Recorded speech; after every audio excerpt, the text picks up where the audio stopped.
ವಿಜಯಪುರ ನಗರದಲ್ಲಿ ಹಮ್ಮಿಕೊಂಡಿದ್ದ ಮಾಧ್ಯಮಗೋಷ್ಠಿಯಲ್ಲಿ ರಾಜ್ಯ ದಲಿತ ಸಂಘರ್ಷ ಸಮಿತಿ ಸಂಘಟನಾ ಸಂಚಾಲಕ ರಮೇಶ್ ಹಾಸಂಗಿ ಮಾತನಾಡಿ, ನಾಗರದಿನ್ನಿ ಮತ್ತು ಕುರುಬರದಿನ್ನಿ ಹೆಚ್ಚುವರಿಯಾದ ಜಮೀನಿನಲ್ಲಿ ಸುಪ್ರೀಂ ಕೋರ್ಟ್ ಆದೇಶದ ಮೂಲಕ 1982ರಲ್ಲಿ ಹೆಚ್ಚುವರಿ ಜಮೀನನ್ನು ಆವಾಗ ಭೂ ಸುಧಾರಣೆ ಕಾಯ್ದೆ ಪ್ರಕಾರ 1982ರಲ್ಲಿ ಈ ಜಮೀನನ್ನು ದಲಿತರಿಗೆ 19 ಜನಾಂಗದ ಕುಟುಂಬದವರಿಗೆ, ಜಮೀನಿಲ್ಲದವರಿಗೆ, ರೈತರಿಗೆ 76 ಎಕರೆ ಜಮೀನು ಕೊಟ್ಟಿದ್ದೆವು. 50 ವರ್ಷ ನಾವು ಸಾಗೋಳಿಯಲ್ಲಿದ್ದೆವು. ಇದರಿಂದ ಬದುಕು ಕಟ್ಟಿಕೊಳ್ಳುತ್ತಿದ್ದೇವೆ. ಆದರೆ ಈಗ ಆ ಭೂ ಮಾಲೀಕರು ಕೋರ್ಟ್ ಮೆಟ್ಟಿಲೇರಿದ್ದಾರೆ. 40 ವರ್ಷ ನಾವು ಕಬ್ಜಾ ಇದ್ದೆವು. ಈಗ ಅವರಿಗೆ ಜಮೀನು ಬಿಟ್ಟು ಕೊಟ್ಟರೆ ಎಲ್ಲಿ ಹೋಗಬೇಕು ನಾವು? ಹಾಗಾಗಿ ಇಂದು ಜಿಲ್ಲಾಧಿಕಾರಿ ಕಚೇರಿ ಎದುರು ಧರಣಿ ಸತ್ಯಾಗ್ರಹ ಕೈಗೊಳ್ಳುತ್ತಿರುವುದಾಗಿ ತಿಳಿಸಿದರು. ಇವತ್ತ ನಾಗರದಿನ್ನಿ ಮತ್ತು ಕುರುಬರದಿನ್ನಿ ಜಮೀನಿನಲ್ಲಿ ಹೆಚ್ಚುವರಿಯಾದಂಥ ಜಮೀನಿನಲ್ಲಿ ಇವತ್ತು ಸುಪ್ರೀಂ ಕೋರ್ಟ್ ಆರ್ಡರ್ ಮುಖಾಂತರ 1982ರಲ್ಲಿ ಹೆಚ್ಚುವರಿ ಜಮೀನನ್ನು ಆವಾಗ ಭೂ ಸುಧಾರಣಾ ಕಾಯ್ದೆ ಪ್ರಕಾರ 1982ರಲ್ಲಿ ಈ ಜಮೀನನ್ನು ದಲಿತರಿಗೆ ಮೂಲ ಅಸ್ಪೃಶ್ಯರಾದಂಥ ದಲಿತರಿಗೆ ಈ ಜಮೀನವನ್ನು 19 ಜನಾಂಗದ ಕುಟುಂಬದವರಿಗೆ, ಜಮೀನಿಲ್ಲದಂಥ ರೈತರಿಗೆ ಇವತ್ತು ಈ ಜಮೀನನ್ನು 76 ಎಕರೆ ಜಮೀನನ್ನು ಕೊಟ್ಟಿದ್ದರು. ಆ ಕೊಟ್ಟು 50 ವರ್ಷ ನಾವು ಸಾಗುವಳಿಯಲ್ಲಿ ಇದ್ದೇವೆ. 50 ವರ್ಷ ಸಾಗುವಳಿಯನ್ನು ಮಾಡುತ್ತಾ ನಮ್ಮ ಕುಟುಂಬ ನಿರ್ವಹಣೆಯನ್ನು ಮಾಡ್ತಿದ್ದೀವಿ. ಇದರ ಸಲುವಾಗಿ ನಮ್ಮ ಬದುಕನ್ನು ಕಟ್ತಿದ್ದೀವಿ. ಇವತ್ತು ಆ ಜಮೀನು ಭೂನ್ಯಾಯ ಮಂಡಳದಲ್ಲಿ 2072ರಲ್ಲಿ ಮತ್ತು 2006ರಲ್ಲಿ ಭೂನ್ಯಾಯ ಮಂಡಳಿಯಲ್ಲಿ ಈ ಜಮೀನ ಸಂಪೂರ್ಣ ದಲಿತರ ಪರವಾಗಿ ಇವತ್ತು ಅವರಿಗೆ ನ್ಯಾಯ ಸಿಕ್ಕಿತ್ತು.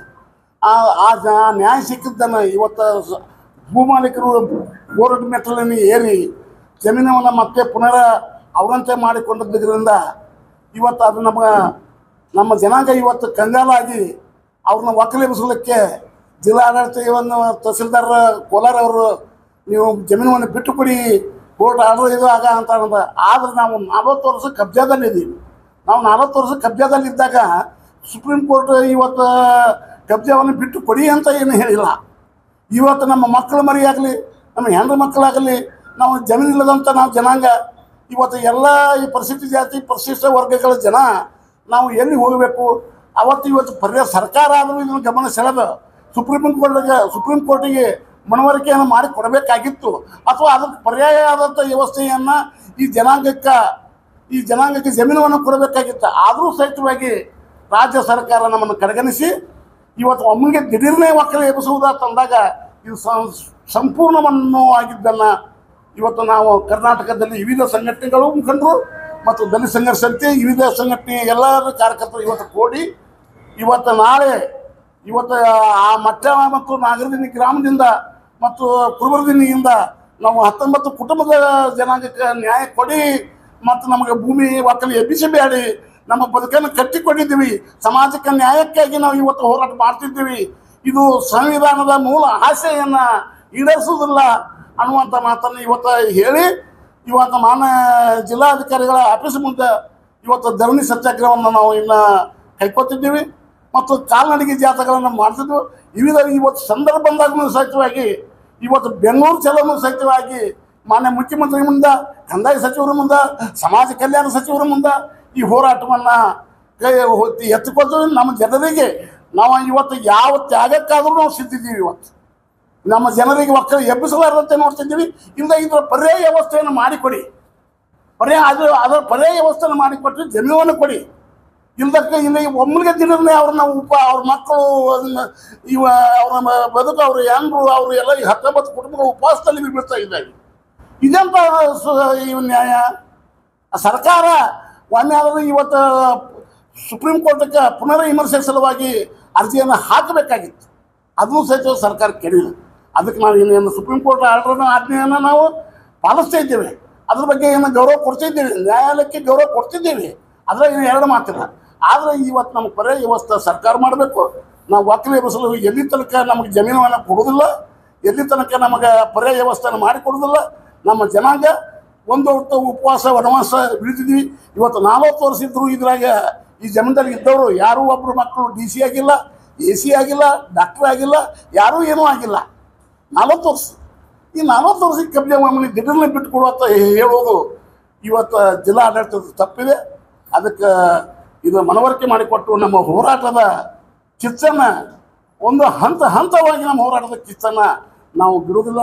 ಕಾಲು ಜಾಥವನ್ನು ಮಾಡ್ತಿದ್ದೀವಿ, ಬೆಂಗಳೂರು ಚಲೋನು ಹಚ್ಚಿದ್ದೀವಿ, ಮತ್ತು ಯಾವ ತ್ಯಾಗಕ್ಕಾದರೂ ಇವತ್ತು ಪ್ರಾಣವನ್ನು ಕೊಟ್ಟಾದರೂ ಸಮಾಜಕ್ಕೆ ನ್ಯಾಯವನ್ನು ಪಡಿತಿದ್ದೇವೆ, ಸೋಷಿಯಲ್ ಜಸ್ಟಿಸ್ ಪಡಿತಿದ್ದೇವೆ.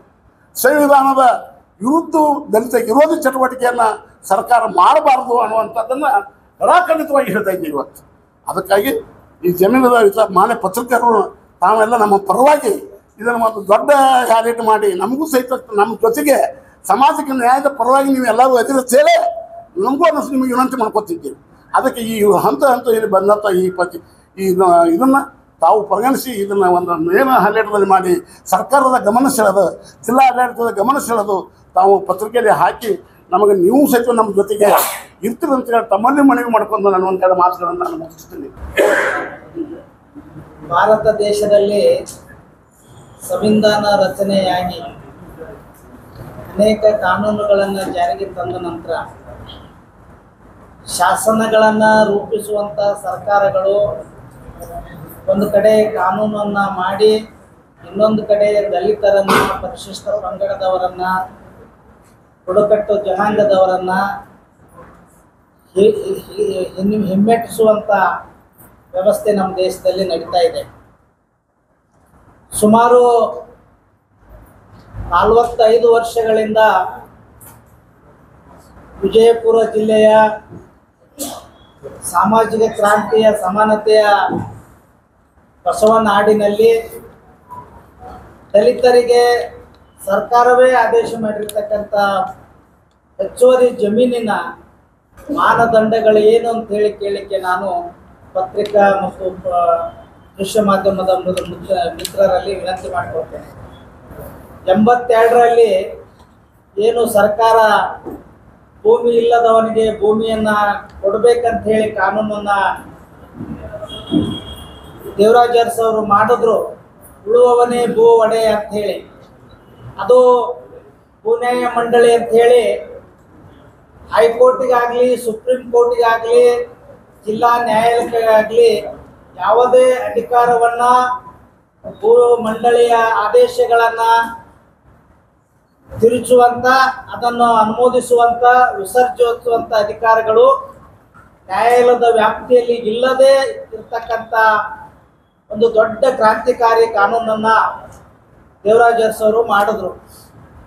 ಅದಾದ ನಂತರ ಕರ್ನಾಟಕ ರಾಜ್ಯದಲ್ಲಿ ಏನು ಭೂಮಿ ಇಲ್ಲದೆ, ಮನೆ ಇಲ್ಲದೆ ತಮ್ಮ ಬದುಕನ್ನು ಕಟ್ಟಿಕೊಳ್ಳಿಕ್ಕೆ ಹೆಣಗಾಡ್ತಿದ್ರು, ಆ ನಿಟ್ಟಿನಲ್ಲಿ ದೇವರಾಜ ಅರಸು ಅವರು ಕಾನೂನನ್ನು ಮಾಡಿದ ನಂತರ ಇಡೀ ರಾಜ್ಯಾದ್ಯಂತ ತಾಲೂಕಾ ಮಟ್ಟದಲ್ಲಿ ಕ್ರಿಮಿನಲ್ ಲ್ಯಾಂಡ್ ಅಂತ ಹೇಳಿ ಪ್ರಾರಂಭವಾದವು. ಅದಕ್ಕೆ ಅಸಿಸ್ಟೆಂಟ್ ಕಮಿಷನರ್, ಉಪವಿಭಾಗಾಧಿಕಾರಿಗಳು, ಸಬ್ ಡಿವಿಷನಲ್ ಅವರ ನೇತೃತ್ವದಲ್ಲಿ ಸರ್ಕಾರ ಒಬ್ಬ ಭೂಮಿ ಜಮೀನ್ದಾರ ಎಷ್ಟು ಭೂಮಿಯನ್ನು ಹೊಂದಿರಬೇಕು, ಹೆಚ್ಚಾದಂಥ ಜಮೀನುಗಳನ್ನು ಸರ್ಕಾರಕ್ಕೆ ತೆಗೆದುಕೊಂಡು ಅದನ್ನು ಭೂರಹಿತ ಕೃಷಿ ಕಾರ್ಮಿಕರಿಗೆ, ಬಡವರಿಗೆ, ಹಿಂದುಳಿದ ವರ್ಗಗಳಿಗೆ ಕೊಡಬೇಕೆಂಬಂಥ ಕಾನೂನನ್ನು ಜಾರಿ ಮಾಡಿದ ನಿಟ್ಟಿನಲ್ಲಿ 82ರಲ್ಲಿ ವಿಜಯಪುರದ ವಿಭಾಗಾಧಿಕಾರಿಗಳು ಆ ಏನು ಹೆಣ್ಮಗಳ ಹೆಸರಿನಲ್ಲಿ ಇರ್ತಕ್ಕಂಥ ಬಿರಾದಾರ ಎನ್ನುವಂಥ ಹೆಣ್ಮಗಳ ಹೆಸರಿನಲ್ಲಿ ಇರ್ತಕ್ಕಂಥ ಜಮೀನನ್ನು ಸರ್ಕಾರವೇ ಮುಟ್ಟುಗೋಲು ಹಾಕಿಕೊಂಡು, ಸರ್ಕಾರವೇ ಹೆಚ್ಚುವರಿ ಅಂತ ಹೇಳಿ ಪರಿಗಣಿಸಿ ಅದನ್ನು 19 ಜನ ಬಡ ಕುಟುಂಬಗಳಿಗೆ ಹಂಚಿಕೆ ಮಾಡಿದ್ದನ್ನು ನಾವು ಈ ಎಲ್ಲ ಕಾಗದ ಪತ್ರಗಳಿಂದ ತಿಳಿದುಕೊಂಡಿದ್ದೇವೆ. 19 ಜನರಲ್ಲಿ 4 ಜನ ಲಂಬಾಣಿ ಜನಾಂಗಕ್ಕೆ, 6 ಜನ ಮಾದಿಗ ಜನಾಂಗಕ್ಕೆ, 4 ಜನ ಚಲವಾದಿ ಜನಾಂಗಕ್ಕೆ, 4 ಜನ ಮುಸ್ಲಿಂ ಅಲ್ಪಸಂಖ್ಯಾತರ ಜನರಿಗೆ ಮತ್ತು 1 ಹಿಂದುಳಿದ ಇರ್ತಕ್ಕಂಥ ರೆಡ್ಡಿ ಜನಾಂಗಕ್ಕೆ ಸುಮಾರು 12 ಎಕರೆ ಜಮೀನವನ್ನು ಸ್ವಾಧೀನಪಡಿಸಿಕೊಂಡು ಕಾನೂನು ಪ್ರಕ್ರಿಯೆಯಲ್ಲಿ ಅದನ್ನು ಜಾರಿ ಮಾಡಿದ್ದಾರೆ. ಮುಂದೆ 82ರಿಂದ 92ರೊಳಗೆ ಹೈಕೋರ್ಟಿಗೆ ಹೋಗಿ ಒಂದು ರಿಟ್ ಪಿಟಿಷನ್ ಅವರು ತೆಗೆದುಕೊಂಡು ಅದನ್ನು ಸ್ಟಾಪ್ ಮಾಡಲಿಕ್ಕೆ ಆದೇಶ ಮಾಡಿದ್ದನ್ನು ನಾವೆಲ್ಲ ನೋಡ್ತಿದ್ದೇವೆ. ಇಲ್ಲಿ ಒಂದು ಗಮನಿಸಬೇಕಾದ ವಿಚಾರ ಅಂತ ಹೇಳಿದ್ರೆ, ಸರ್ಕಾರ ಮಟ್ಟದಲ್ಲಿನೇ ನಮ್ಮ ಜನರಿಗೆ ನ್ಯಾಯಾಧೀಶರನ್ನ, ವಕೀಲರನ್ನ ನಾವು ನೇಮಿಸಲಿಕ್ಕೆ ಆರ್ಥಿಕ ಬಲಹೀನರಾಗಿರ್ತಕ್ಕಂಥ ಸಂದರ್ಭದಲ್ಲಿ ಸರ್ಕಾರವೇ ಅಭಿಯೋಜಕರನ್ನ ನೇಮಕ ಮಾಡಿ ಸರ್ಕಾರ ಆದೇಶ ಮಾಡಿರ್ತಕ್ಕಂಥ, ಸರ್ಕಾರವೇ ಆದೇಶ ಇರ್ತಕ್ಕಂಥ ಏನು ಈ ಕಾನೂನುಗಳಿದ್ದಾವೆ ಅವನ್ನೆಲ್ಲ ಗಾಳಿಗೆ ತೂರಿ ಇವತ್ತು ಹೈಕೋರ್ಟ್ ಮುಗಿದ ಮೇಲೆ 2-3 ಸಲ, ತದನಂತರ ಸುಪ್ರೀಂ ಕೋರ್ಟ್ಗೆ ಅಪೀಲನ್ನು ಮಾಡಿದ್ರು. ಆ ಸುಪ್ರೀಂ ಕೋರ್ಟ್ನಲ್ಲಿ ಈ ಜನರಿಗೆ ನ್ಯಾಯ ಕೊಡಿಸುವಂಥ ನಿಟ್ಟಿನಲ್ಲಿ ಯಾರು ಸರ್ಕಾರದ ವತಿಯಿಂದ ಯಾವುದೇ ಒಬ್ಬ ಪಬ್ಲಿಕ್ ಪ್ರಾಸಿಕ್ಯೂಟರ್ ಆಗಲಿ, ಆಮೇಲೆ ಸ್ಪೆಷಲ್ ಲಾ ಆಫೀಸರ್ನಾಗಲಿ ನೇಮಕ ಮಾಡಲಿಲ್ಲ. ಇದು ದುರ್ದೈವ, ಇದು ಖಂಡನೀಯ. ಅದಕ್ಕೆ ಸರ್ಕಾರವೇ ಹೊಣೆಯಾಗಬೇಕಾಗ್ತದೆ. ನಾವು ಬಿರಾದಾರ ಅನ್ನುವಂಥ ಹೆಣ್ಮಗಳ ಜಮೀನನ್ನು ಹಂಚಿಕೆ ಮಾಡಂತ ಹೇಳಿ ಹೋಗಿದ್ದಿಲ್ಲ. ನಾವು ಬಿರಾದಾರ ಹೆಣ್ಮಗಳ ಹೆಚ್ಚುವರಿ ಜಮೀನನ್ನು ಸರ್ಕಾರವೇ ಮುಟ್ಟುಗೋಲು ಹಾಕ್ಕೊಂಡು ಅವರಿಗೇ ಕೊಟ್ಟು ಸುಮಾರು 45 ವರ್ಷಗಳಿಂದ ಬದುಕನ್ನು ಕಟ್ಕೊಂಡಿರಂಥ ಸಂದರ್ಭದಲ್ಲಿ ಅದನ್ನು ಏಕಾಏಕಿ ಈಗ ಆ ತಾಲೂಕಿನ ತಹಸೀಲ್ದಾರ್ ಹೋಗಿ ಅವರಿಗೆ ನೋಟಿಸ್ ಕೊಡ್ತಾರಂತ ಹೇಳಿದ್ರೆ ಈ ದೇಶದಲ್ಲಿ ಕಾನೂನಿಗೆ ಎಷ್ಟು ಬೆಲೆ ಇದೆ ಅನ್ನೋಂಥದ್ದು ನಾವು ಆಲೋಚನೆ ಮಾಡಬೇಕಾಗ್ತದೆ. ಸರ್ವೋಚ್ಚ ನ್ಯಾಯಾಲಯದ ತೀರ್ಪನ್ನು ನಾನು ಗೌರವಿಸ್ತೇವೆ, ನಮ್ಮ ಸ್ನೇಹಿತರು ಗೌರವಿಸ್ತೇವೆ. ಅದ್ರ ಜೊತೆಗೆ ನಾವು ಒಂದು ಆಗ್ರಹ ಪೂರ್ವಕವಾಗಿ ವಿನಂತಿ ಮಾಡ್ಕೊಳ್ಳೋದೇನಂತ ಹೇಳಿದ್ರೆ, ಸರ್ಕಾರದ ಮಟ್ಟದಲ್ಲಿ ನೀವು ಬೇರೆ ಪರ್ಯಾಯ ಜಮೀನವನ್ನು ಅವರಿಗೆ ಒದಗಿಸಿಕೊಟ್ಟು ಆಮೇಲೆ ನೀವು ಅವ್ರಿಗೆ ಹ್ಯಾಂಡ್ ಓವರ್ ಮಾಡ್ರಿ ಅಂತ ಹೇಳಿ ಕೇಳಿಕೆ ನಾನು ಹೇಳ್ತೇನೆ.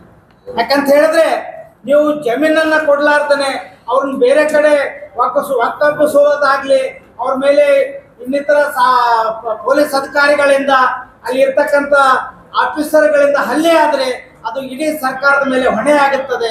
ಅದಕ್ಕಾಗಿ ನಾವು ಎಲ್ಲ ಸಂಘಟನೆಗಳ ಪ್ರಗತಿಪರ ಚಿಂತಕರೆಲ್ಲ ಕೂತ್ಕೊಂಡು ಮಾನ್ಯ ಜಿಲ್ಲಾಧಿಕಾರಿಗಳಿಗೆ ಈ ಡಿವಿಷನಲ್ಲಿ ಏನು ಮಾಡಬೇಕು, ಸರ್ಕಾರ ಕಾನೂನು ಪ್ರಕ್ರಿಯೆಗಳೇನು ಅದನ್ನೆಲ್ಲ ಮಾಡಲಿಕ್ಕೆ ನಾವೊಂದು ಪ್ರಯತ್ನವನ್ನು ಸರ್ಕಾರಕ್ಕೆ ಆಗಲೇ ಕೊಟ್ಟಿದ್ದಾಗಿದೆ. ಇದಕ್ಕೆ ಸಂಬಂಧಪಟ್ಟಂಥದ್ದು ಲಾ ಆಫೀಸರ್ ಆಗಲಿ, ರೆವಿನ್ಯೂ ಮಿನಿಸ್ಟರ್ ಆಗಲಿ, ಮತ್ತು ಏನು ಹಿಂದುಳಿದ ವರ್ಗಗಳ ಮುಖ್ಯಮಂತ್ರಿಗಳಾಗಿರ್ತಕ್ಕಂಥ ಸಿದ್ದರಾಮಯ್ಯನವರು ಈ ನಿಟ್ಟಿನಲ್ಲಿ ಬಹಳಷ್ಟು ಆಲೋಚನೆ ಮಾಡಬೇಕು.